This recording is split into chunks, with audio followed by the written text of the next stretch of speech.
The smell of scorched flesh filled the air, thick and choking, clinging to the skin of those who stood too close.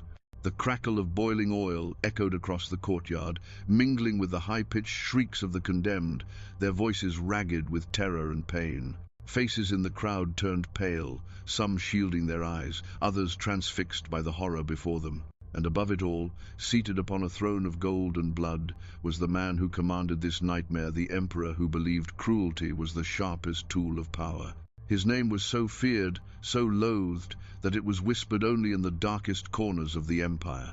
This was the reign of terror of Emperor Basil II, known as the Bulgar Slayer, whose brutal methods would leave a scar on history that never fully healed. The world at the turn of the first millennium was a crucible of violence and ambition. The Byzantine Empire, once the shining beacon of civilization, stood at a perilous crossroads. Threats loomed on every border, from the fierce nomadic Pechenegs of the north to the resurgent caliphates in the east, and most pressing of all, the relentless advance of the Bulgarians to the west. This was an age when thrones were won with the sword and kept through fear, and no one understood this better than Basil II.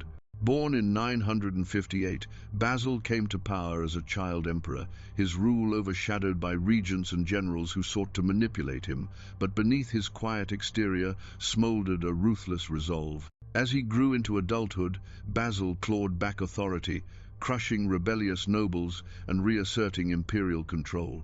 His heart, however, was consumed by one obsession: the utter destruction of the Bulgarian Empire, a rival that had humiliated Byzantium time and again. For decades, the struggle between the Byzantines and Bulgarians seesawed across the Balkans, a brutal contest marked by sieges, ambushes, and massacres. Basil's campaign against the Bulgarians was not merely a war of conquest, it was a war of vengeance. Each defeat he suffered at their hands only deepened his hatred. Each victory fueled his desire for retribution, and with every passing year, his methods grew more pitiless. To Basil, mercy was a weakness, a crack through which his enemies could strike. So he sought to rule by terror, and to etch his dominance into the very bones of those who defied him. The cities and villages along the empire's western frontier bore the brunt of this fury. Towns that resisted were razed to the ground. Survivors were often enslaved or subjected to horrific punishments designed to break the spirit of resistance. Basil's executioners became infamous for their ingenuity in devising tortures that would serve as grim warnings to others. And at the heart of this machinery of death stood the emperor himself, cold-eyed and implacable, orchestrating the horror with a strategist's precision. One chilling episode would come to define Basil's reign of terror: the boiling of his enemies alive. It was not enough, Basil believed, to simply kill those who defied him. Their deaths had to serve a purpose to sear into the minds of all who heard of them the price of rebellion. And so he ordered a spectacle so ghastly, so unforgettable, that it would echo through the centuries as a symbol of his unyielding will. It was the spring of 1014. The Bulgarians, under their indomitable Tsar Samuel, had once again challenged Byzantine authority, launching raids deep into imperial territory. But this time, Basil was ready.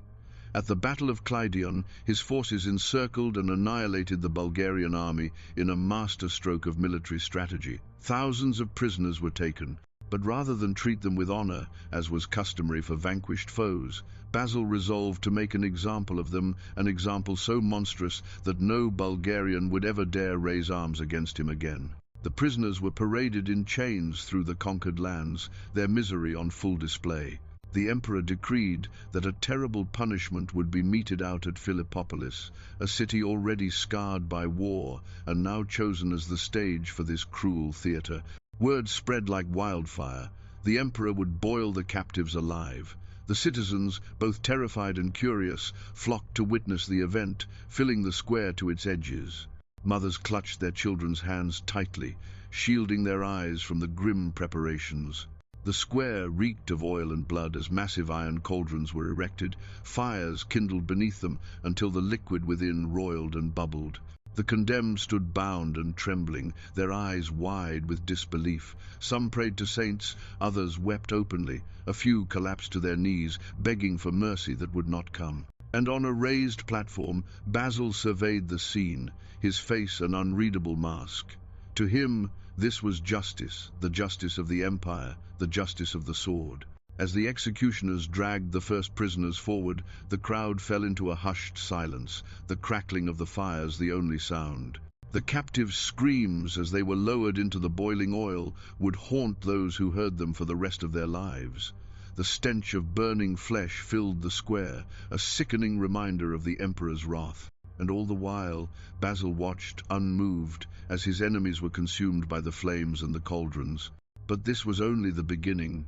The horror had been set in motion, and what followed would plunge even deeper into darkness. For as the fires burned brighter and the oil hissed and spat, Basil prepared to deliver the final blow to the spirit of the Bulgarian people, an act so shocking that it would become legend. And as night fell upon Philippopolis, the fires beneath the cauldrons glowed like the eyes of demons, and the screams of the dying echoed into the blackness. The emperor's vengeance had only just begun. Night had fallen over Philippopolis, but the city did not sleep. The glow of the fires beneath the great iron cauldrons cast a hellish light upon the square. The air was thick with smoke and the nauseating stench of burning flesh. The screams, oh, the screams had begun to die down, replaced by groans, sobs, and the occasional crackling of human skin as it blistered and split in the boiling oil.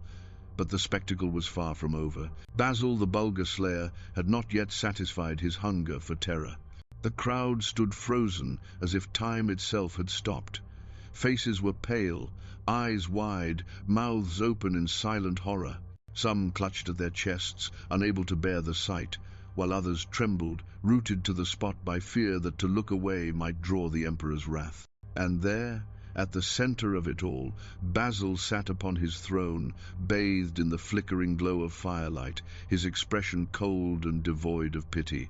His gaze swept over the broken captives, and with a wave of his hand, the next phase of torment began. The executioners, hulking brutes with soot-blackened faces and hands scarred by flame, seized the next group of prisoners. Their chains clinked and rattled as they were dragged forward. These men, warriors once proud and defiant, now reduced to pleading shadows of themselves, struggled against their bonds, eyes wild with terror. They had seen what had befallen their comrades. They knew what awaited them. The cauldrons hissed as fresh oil was poured in, bubbling and roiling like a living thing, hungry for flesh. The heat was so intense that even those in the crowd felt its breath on their skin, like the touch of some infernal beast. The executioners worked methodically, as if slaughtering livestock. One man was stripped bare, his skin already slick with sweat and tears. His legs gave out beneath him, and he collapsed to the stones, sobbing. Another tried to spit defiance at his captors, but was silenced with a brutal blow to the face that shattered his teeth. One by one, they were lifted, struggling and screaming, into the waiting cauldrons. The sound, as flesh met oil, was like the sizzle of meat upon a cook's fire, a sound so ordinary, yet so monstrous in this context, that it chilled the blood. The victims writhed, their bodies contorting in impossible ways as agony consumed them. Their skin reddened, blistered, blackened, sloughed away. Eyes bulged, mouths gaped in silent screams as their voices failed them. The oil hissed and spat, sending droplets of burning liquid into the air, where they seared the skin of the executioners and splattered upon the stones. And still Basil watched, unmoved. This was no mere execution to him. This was a message written in pain and blood, a message to every corner of his empire and beyond. Defy the emperor, and this will be your fate. The square became an abattoir. The cries of the dying mingled with the crackling of the fires, the hiss of oil, the murmur of the stunned crowd. The smell gods, the smell was unbearable. Burning fat, singed hair, the metallic tang of blood. Mothers clutched their children tighter, many now sobbing uncontrollably, their innocence shattered by the horror unfolding before them. Some men turned away, unable to watch, but too frightened to leave. Others stared, hollow-eyed, as if trying to comprehend the depths of cruelty a man could inflict upon another. The emperor's personal guard formed a ring around the square, their armor glinting in the firelight, their faces impassive. They kept the crowd in place, their presence a silent reminder. This was not just about punishing the Bulgarians. This was about control, fear, and power. Even the citizens of the empire were meant to learn that the emperor's will was absolute, and still the butchery continued. The executioners, their faces streaked with sweat and soot, heaved another man toward the cauldron. He fought like a cornered animal, lashing out, screaming curses in his native tongue. It took 4 men to subdue him, to force him into the churning oil. His scream as the liquid swallowed him was so piercing, so filled with raw, primal terror, that it seemed to shake the very stones of the city. Urs passed. The fires burned low, the oil darkened with blood and charred flesh. The square was littered with the broken remains of the condemned bones, blackened, flesh half-cooked, the air filled with the stink of death, and still Basil did not leave. He remained, watching, ensuring that the lesson was complete, but this was not the end. For Basil had one final horror to unleash. With the first light of dawn creeping over the city walls, he ordered the surviving captives, those not chosen for the cauldrons, to be brought before him. Nearly 15,000 men stood there, or what was left of them, gaunt, terrified, broken. The emperor's gaze swept over them, and his command rang out, cold and merciless. Every man was to be blinded. In groups of 100, the prisoners were lined up. 99 in each group would lose both eyes. The 100th man would lose only one, so that he could lead his comrades back to their master, to Tsar Samuel, and show him the cost of defying Basil the Bulgar Slayer. The work began at once. Blades flashed in the morning light, the square filled with new screams, different now, not the screams of burning, but of sight stolen, of futures destroyed. The blinded men collapsed to the ground, clutching at empty sockets, blood streaming down their faces. And for each 100, one man staggered half-blind, forced to guide the others, a living witness to the emperor's vengeance. When it was over, when the square was a sea of broken bodies and spilled blood, Basil gave the order. The survivors were driven out of the city, sent crawling and stumbling back to Bulgaria. The sight that awaited Tsar Samuel when they reached his court would break him. Legend says that when the Bulgarian Tsar beheld his mutilated army, 15,000 blind men, led by 1,000 one-eyed guides, his heart could not bear the weight of it. He fell into a fit of despair and died soon after, his spirit shattered as surely as his army. The fires beneath the cauldrons smouldered, the oil now still, thick with the remnants of the dead. The square slowly emptied, the crowds dispersing, haunted forever by what they had seen. And Basil rode back to Constantinople, his reputation as the most ruthless ruler of his age sealed in blood and flame. But the legacy of that night, the memory of the boiling cauldrons, the blinded thousands, the cruelty of an emperor who saw mercy as weakness, would endure long after the fires had died. The world would never forget the horror wrought by the man they called the Bulgar Slayer. The fields of the Balkans lay silent in the wake of Basil's vengeance. Where once the banners of the Bulgarian Empire fluttered defiantly in the wind, there now stood only ruin, villages burned to ash, fortresses reduced to crumbling stone. And across the countryside, the blind and broken remnants of an army stumbled home, guided by the one-eyed survivors chosen by Basil's cruel design. The story of what had happened at Philippopolis spread like wildfire, whispered in terror in market stalls, recited in awe in royal courts, and etched in the chronicles of monks who trembled as they wrote. The emperor who had boiled his enemies alive, who had stolen the sight from thousands, was no longer just a man. He had become legend, a dark god of war and retribution. Tsar Samuel of Bulgaria did not long outlive his shattered army. When the blinded survivors reached his court, when he saw with his own eyes the price his people had paid, the shock broke him. His heart failed, and he collapsed, dying within days. The once mighty Bulgarian Empire, leaderless and broken, began to disintegrate. In the years that followed, Basil pressed his advantage, crushing resistance wherever it flickered. By 1018, Bulgaria fell entirely under Byzantine control. An empire that had defied Constantinople for centuries was no more. For Basil II, this was the pinnacle of his reign. He returned to Constantinople not as a mere emperor, but as a conqueror, hailed by his people as Bulgaroktonos, the Bulgar Slayer. The streets of the capital filled with cheers, songs of victory rang from the churches, and the emperor was celebrated as the savior of Byzantium. Gold and silver poured into the imperial treasury, tribute from the conquered lands. And yet, beneath the surface of these triumphs, a darker truth lingered, a truth written in the blood of those who had dared oppose him. Basil's methods had ensured short-term peace. The Balkans, once a constant thorn in the empire's side, remained quiet for the rest of his reign. But his cruelty had sown seeds of hatred that would fester for generations. The memory of the blinding of the Bulgarian army, the boiling cauldrons of Philippopolis, and the merciless hand of the emperor became part of the national consciousness of the peoples he had subjugated. In song and story, they remembered not only their defeat, but the inhumanity of the man who had destroyed them. Within Byzantium itself, Basil's legacy was complex. To the nobility, he was a hard master who kept their ambitions in check, ruling with a firm grip that allowed little room for dissent. To the common people, he was a protector of the empire's borders, a bulwark against the chaos of the outside world.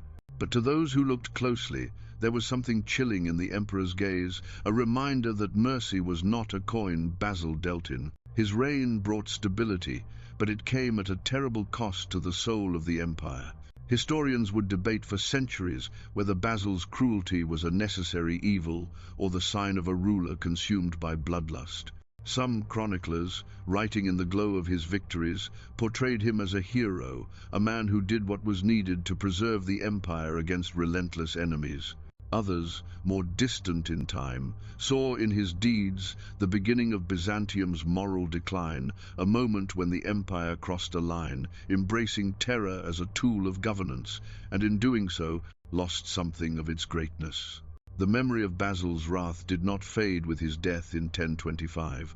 Long after the emperor's body was laid to rest, the echoes of his deeds haunted the lands he had conquered. In Bulgaria, mothers warned their children of the Bulgar Slayer, the monster who would return if they disobeyed.